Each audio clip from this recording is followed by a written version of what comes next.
Mahe railway സ്റ്റേഷന് സമീപം തമിഴ്നാട് സ്വദേശിയെ മരിച്ച നിലയിൽ കണ്ടെത്തിയ സംഭവത്തിൽ പ്രതിക്കായി അന്വേഷണം ഊർജിതം. CCTV ദൃശ്യങ്ങളിലൊപ്പമുള്ള വ്യക്തിക്ക് വേണ്ടി ലുക്കൌട്ട് നോട്ടീസ് പുറത്തിറക്കി.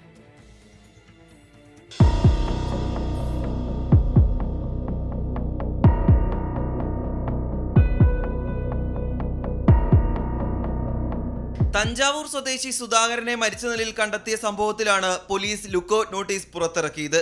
മാഹി റെയിൽവേ സ്റ്റേഷൻ പരിസരത്ത് മരിച്ച നിലയിൽ കണ്ട സുധാകരന്റെ കൂടെയുണ്ടായിരുന്ന ആളാണ് കൊല നടത്തിയതെന്ന നിഗമനത്തിലാണ് പോലീസ് ഉള്ളത്. ഇയാളുടെ ഫോട്ടോ സഹിതമാണ് ലുക്കൌട്ട് നോട്ടീസ് പുറത്തിറക്കിയത്. മാഹി റെയിൽവേ സ്റ്റേഷൻ പരിസരത്ത് സ്ഥാപിച്ച CCTV ക്യാമറയിൽ നിന്ന് ലഭിച്ച ചിത്രമാണ് പോലീസ് പുറത്തുവിട്ടത്. ഇയാൾക്ക് വേണ്ടി പോലീസ് അന്വേഷണം ഊർജിതമാക്കി. വടകര DYSP K വിനോദ് കുമാറിന്റെ നേതൃത്വത്തിലാണ് അന്വേഷണം പുരോഗമിക്കുന്നത്.